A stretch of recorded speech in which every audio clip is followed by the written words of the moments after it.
Everybody, welcome back to the basement for another episode of For Profit Blogging Videocast. How about if I go like that, Kathleen? Woo!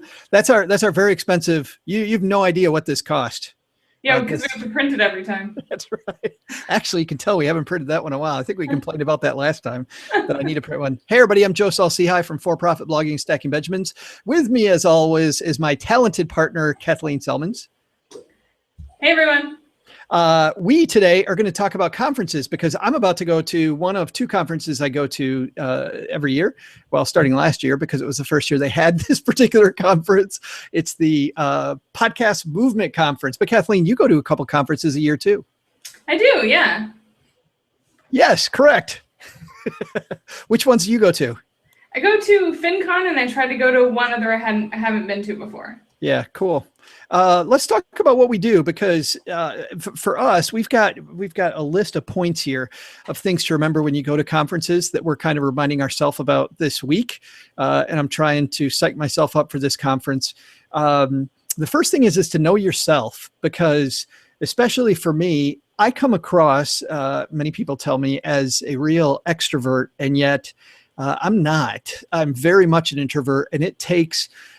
I've been doing camera stuff for a long, long time, so I'm used to it and I know what the job is, but I'm exhausted when I'm around people every second of every day. So it's, I have to try to schedule time between times that I'm with people just to make sure that when I'm with people that I'm actually plugged in. I remember a couple times at this particular conference last year, Kathleen, where I was in a group of people, they were all talking and somebody turned to me and go, yeah, what do you think? I'm like, I have no idea what the hell you're talking about because I am so zoned out. But I think knowing yourself is a big part of it. Yeah, I think so too. And I think I'm more extroverted than introverted, but I keep seeing requests for roommates on the FinCon group. And I keep thinking, gosh, it would be really nice to have my own room this year.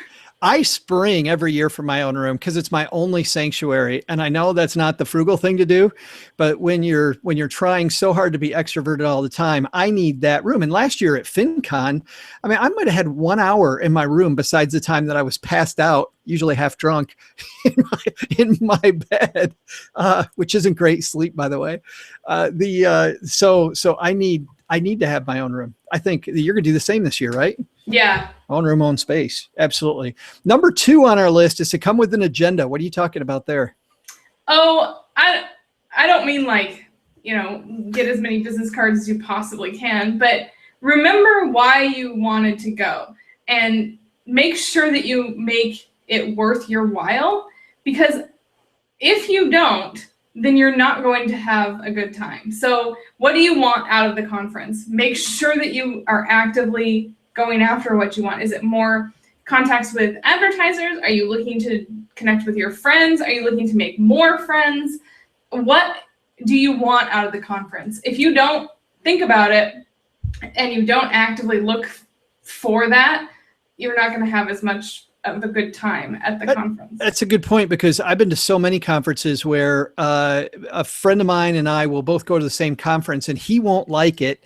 He'll get done saying that was a total waste of time. And I'm like, really? I came back with tons of stuff, but it's mostly because of that. I always go in with an agenda and I think about what I want to take home from that. And if I don't get everything that I originally wanted, I try to scramble on site to find out what it is. But part of that is 2 things. Number 1 is look for lists of the attendees. Are there certain people you want to make sure that you meet, certain key contacts that you want to at least introduce yourself to?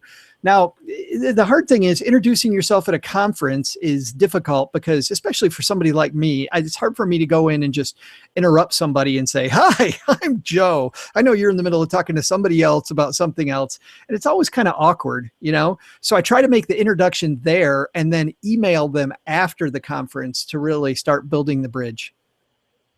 Yeah, I think that's a good idea, especially if, they're talking to somebody else. And a lot of people who are at blogging conferences are there because they're not extroverted. So when you approach somebody and say, hey, I wanted to meet you. I really like your stuff. Sometimes it can get weird and they don't like it. Yeah.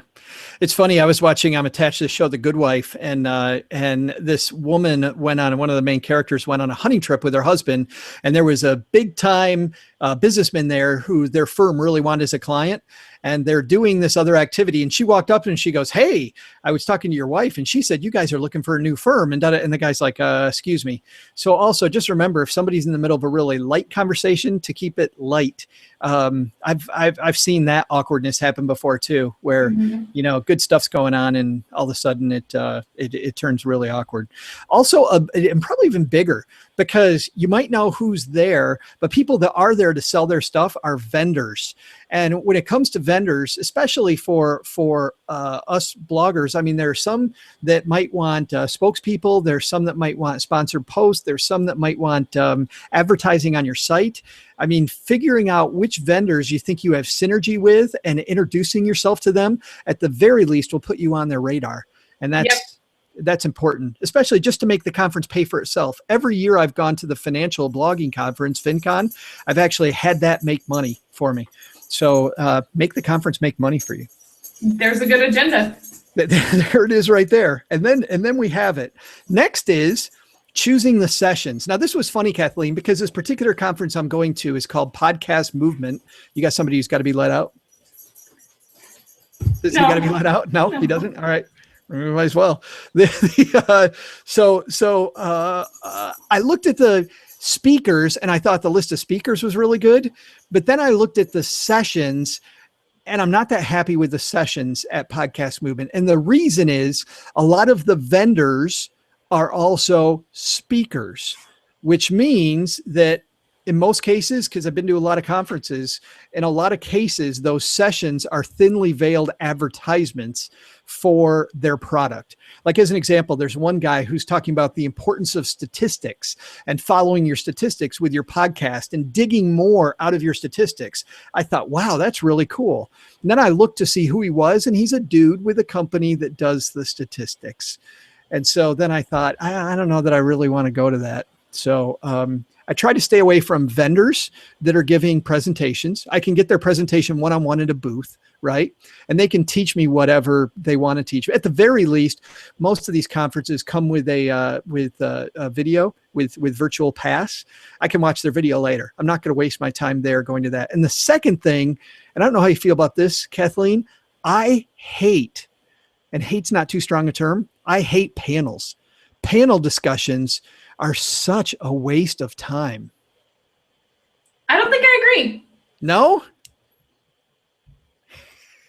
Well?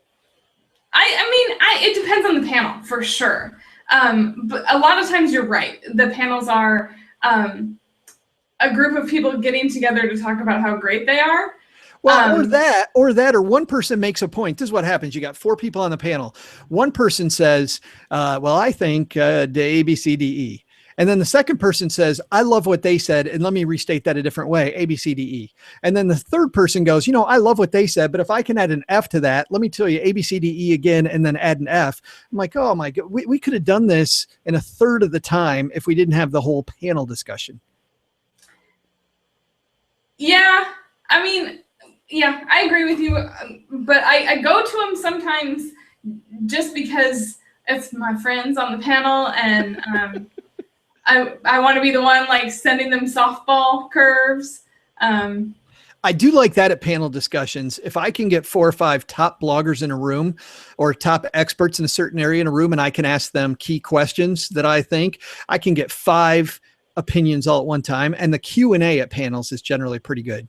Yes. I will agree with you on that point. I'm surprised we disagree there. It's good. Yeah, me too. Let's talk about business cards. What do you think about bringing business cards? Oh, I think they are a fun distraction.